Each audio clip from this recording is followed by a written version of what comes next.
It was a foggy evening in the little town where Peppa Pig lived. The sun had set unusually early, casting long, eerie shadows across the familiar streets. Peppa stood at her bedroom window, looking out at the playground that had appeared overnight in the empty lot next to her house. "Mummy, Daddy," called Peppa, her voice echoing strangely in the quiet house. "There's a new playground outside. Can I go play?" But when she turned around, the house seemed different somehow. The walls appeared taller, and the familiar family portraits on the walls had faces that seemed to watch her with unblinking eyes. Mummy Pig appeared in the doorway, but her usual cheerful smile seemed forced and her eyes looked distant. "Of course, Peppa," she said in a voice that sounded like it was coming from far away. "But remember, you must be back before the clock strikes 9, or you might get lost in the fog forever." Peppa put on her red boots and yellow dress, but as she looked in the mirror, her reflection seemed to lag behind her movements for just a moment. She blinked, and everything appeared normal again. "I must be imagining things," she whispered to herself, though her voice sounded hollow in the empty hallway. Outside, the playground equipment looked magnificent but strangely old-fashioned. There was a carousel with painted horses that seemed to move slightly even though no wind was blowing. A tall slide spiraled up into the misty air, disappearing into the fog above. Swings creaked gently back and forth, though no one was pushing them. As Peppa approached the playground gate, she noticed other children already playing there. But something was odd about them. They moved in slow, dreamlike motions, and when they laughed, the sound seemed to echo from everywhere and nowhere at once. Their faces were turned away from her, hidden in shadow. "Hello," called Peppa cheerfully, though her voice trembled slightly. "I'm Peppa Pig. Would you like to be friends?" The children stopped their play and slowly turned toward her. Their faces were pale and their eyes seemed much too large, reflecting the dim light like mirrors. One of the children, a little rabbit with unusually long ears, spoke in a whisper that somehow carried clearly through the fog. "We've been waiting for you, Peppa. We've been waiting for such a long time. Come play with us. Come play forever and ever." Peppa felt a chill run down her spine, but the playground looked so inviting. The carousel began to turn faster, its painted horses now clearly moving up and down. The music that played was a familiar lullaby, but it was played in a minor key that made it sound sad and haunting. Against her better judgment, Peppa stepped through the gate. The moment her feet touched the playground ground, the fog seemed to thicken around her. The familiar sounds of her neighborhood cars, birds, even the wind faded away until there was only the creaking of swings and the distant carousel music. The rabbit child took Peppa's hand. Its touch was cold as winter morning. "Let's play hide and seek," it suggested with a smile that was too wide. "You count to 10 and we'll hide. But remember, in this playground, some things stay hidden forever." Peppa closed her eyes and began to count. 1, 2, 3. But as she counted, she could hear the other children's footsteps moving in impossible directions. Up into the air, down into the ground, sideways through solid objects. The playground seemed to be changing around her even with her eyes closed. 4, 5, 6. The carousel music grew louder and more distorted. Peppa could hear whispers in languages she didn't understand, and the fog pressed against her like cold, damp fingers. She wanted to open her eyes, but something told her that would be breaking the rules of this strange game. 7, 8. Suddenly, Peppa heard a familiar voice calling her name from very far away. Narrator. Once upon a time, in a quiet little town, Peppa Pig and her family discovered something very strange in their garden. Peppa and George are playing in their backyard when they notice a peculiar, shimmering muddy puddle that wasn't there before. The puddle seems to glow with an eerie green light. "Peppa, George, look at this funny puddle. It's glowing like a magical fairy light." "George, dinosaur, grr." Daddy Pig comes outside to investigate the strange puddle. His glasses reflect the mysterious green glow as he scratches his head in confusion. "Daddy Pig, that's very odd indeed. I don't remember this puddle being here yesterday.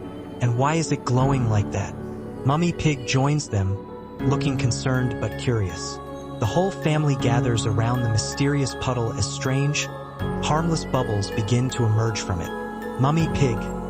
Children, perhaps we should stay away from this puddle until we understand what it is. Suddenly, the puddle begins to make soft, musical humming sounds. Peppa's ears perk up with excitement, while George hides behind Daddy Pig's legs. Peppa, listen. The puddle is singing to us. How wonderful! As they watch, tiny, friendly ghost-like figures begin to dance above the puddle. They look like miniature versions of Peppa's family, but translucent and glowing softly. Narrator. The little spirits seemed friendly, but they were trying to tell the family something important. The ghost figures point toward the nearby woods, gesturing for the family to follow them. Their expressions are kind but urgent. Ghost Peppa, follow us, we need your help. The family decides to follow the friendly spirits into the woods. The path is illuminated by floating, glowing orbs that light their way safely. Daddy Pig. Well, they seem friendly enough. Let's see what they want to show us. Deep in the woods, they discover an ancient, magical tree with a door in its trunk. The tree has a sad face carved into its bark, and its leaves are wilting. Mummy Pig. Oh my, this poor tree looks very sad and unwell. The ghost figures explain that the tree is the guardian of the forest, but it has lost its magical crystal that keeps the woods healthy and happy. Ghost George. Tree sick, crystal gone. Help tree. Peppa bravely steps forward and asks the tree what happened to its crystal. The tree's eyes glow softly as it begins to speak in a gentle, whispery voice. Magic tree. Long ago, my crystal fell into the deepest part of the forest. Without it, I grow weaker each day. The family decides to help find the crystal. They follow a trail of glowing mushrooms that lead deeper into the enchanted forest. Peppa. Don't worry, Mr. Tree. We'll find your crystal and make you feel better.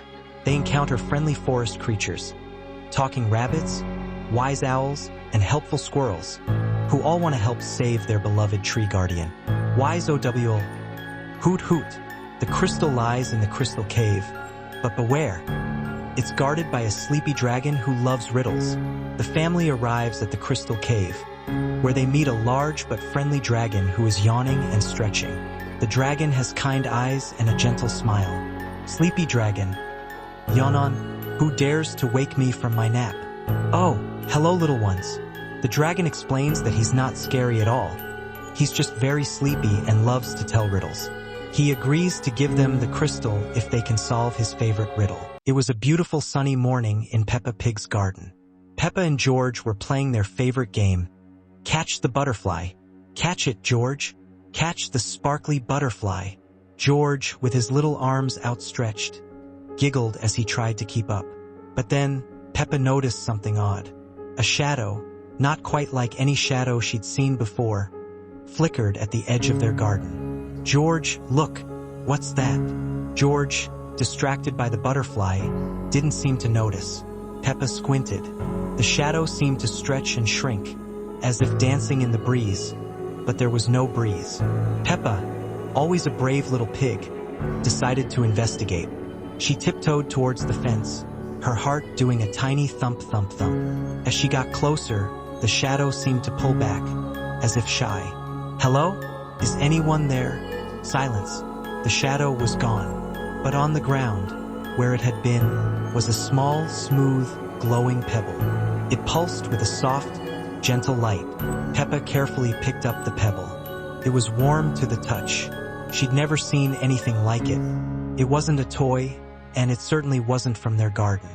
Look, George, a magic pebble.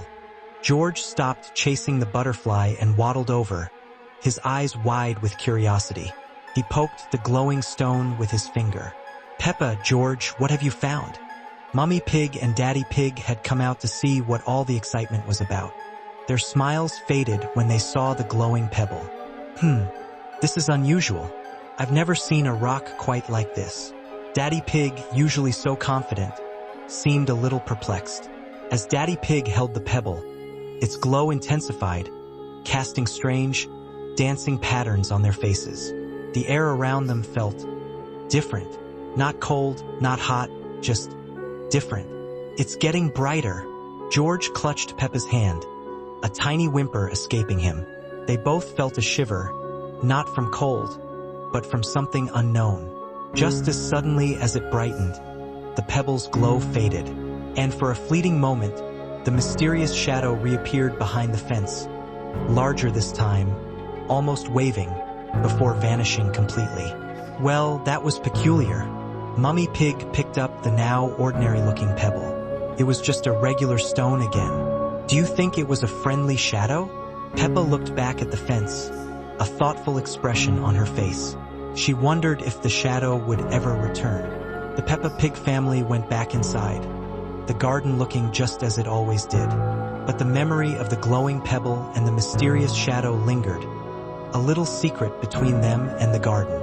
Mysterious shadow. Later that night, Peppa looked out her window. She thought she saw a faint shimmer in the distance, just beyond their garden fence. Was it just the moonlight, or was the mysterious shadow still out there, watching? Only time would tell. The garden slept under the stars, but a tiny, almost invisible speck of light pulsed softly near the fence, a silent promise of future mysteries. Peppa and George were fast asleep, dreaming of butterflies and adventures. Unbeknownst to them, a faint glow emanated from under Peppa's pillow, where she had hidden the pebble.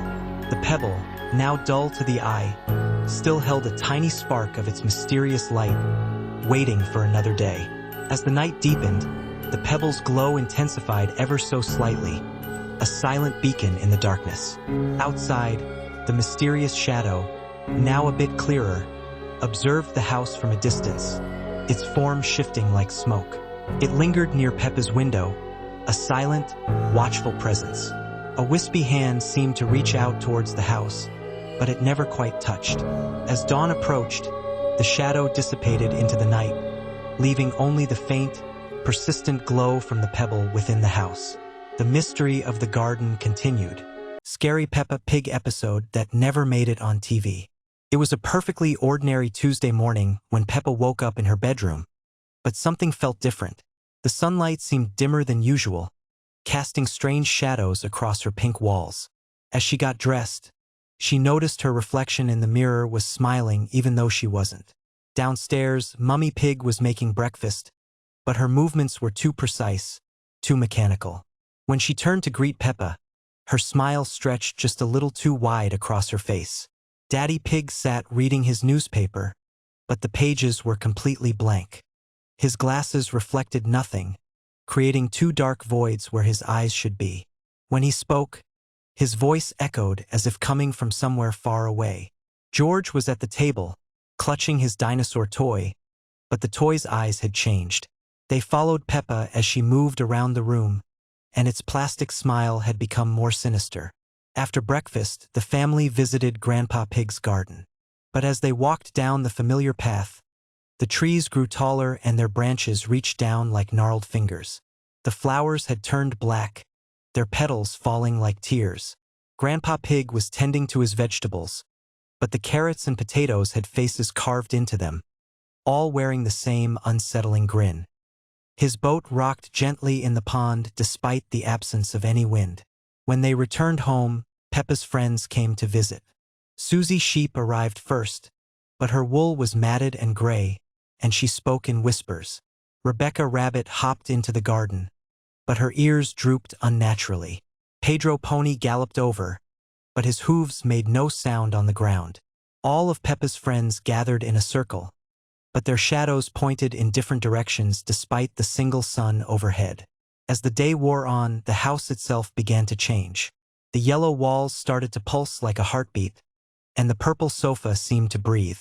The television turned on by itself, showing only static. The family portrait on the wall began to shift, with the painted figures moving their eyes to watch whoever walked by. The stairs creaked with footsteps even when no one was climbing them. When evening came, the sun set too quickly, plunging the world into darkness. The stars formed patterns that hurt to look at directly, and the moon wore the same wide smile. As Peppa prepared for bed, she looked in her mirror one last time. Her reflection waved goodbye, but Peppa's own hand remained at her side. The reflection's smile grew wider until it filled the entire mirror. The next morning, everything returned to normal, but Peppa couldn't shake the feeling that somewhere, in another reflection, another version of her family was still smiling those two wide smiles. Scary Peppa Pig episode that never made it on TV. It was Tuesday morning when Peppa woke up, but something felt different. The sunlight seemed dimmer, casting strange shadows across her pink walls. Her reflection in the mirror was moving just a fraction too late. Downstairs, Mummy Pig was making breakfast in eerie silence. Her eyes never blinked, and her smile seemed frozen. George sat staring at his cereal bowl, but the milk inside was slowly turning black. Daddy Pig entered with glasses reflecting only darkness. His voice echoed from somewhere far away. The family sat for breakfast, but nobody ate. They just moved their spoons in endless circles, creating rhythmic scraping sounds. At playgroup, Peppa's friends stood perfectly still in a circle. Susie Sheep's wool had turned gray, her eyes becoming hollow black holes. Pedro Pony's mane hung lifeless. When Peppa spoke to them, they turned in unison, mouths opening to reveal rows of sharp teeth. The playground equipment moved on its own. Swings swayed with no one on them, creaking haunting melodies. The slides stretched impossibly long into a dark tunnel. The seesaw rocked faster and faster.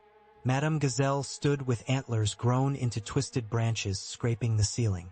When she opened her mouth to sing, only low growls emerged. Children's drawings on the wall transformed into dark, twisted images. Peppa realized she was the only normal one. Everyone else moved like puppets on invisible strings. The sky had turned sickly green, clouds forming grinning faces. The school bell rang with deep, ominous tolls. Her friends walked toward her with jerky movements. Their eyes had turned completely black, speaking in unison with voices not their own. Peppa tried to run, but hallways became a maze. Every door led to the same classroom where Madame Gazelle waited with her twisted smile. Walls closed in, floors tilted impossibly. Finally, Peppa found herself home, but everything was wrong. Furniture in same places but slightly off. Colors too bright, shadows too dark, silence too complete. In her room, Peppa looked in the mirror. Her reflection smiled back, but Peppa wasn't smiling. The reflection waved while Peppa stood frozen. Then the reflection stepped out, and Peppa realized she was trapped behind the glass. The episode ended with cheerful laughter echoing through the house, but Peppa knew nothing would ever be the same.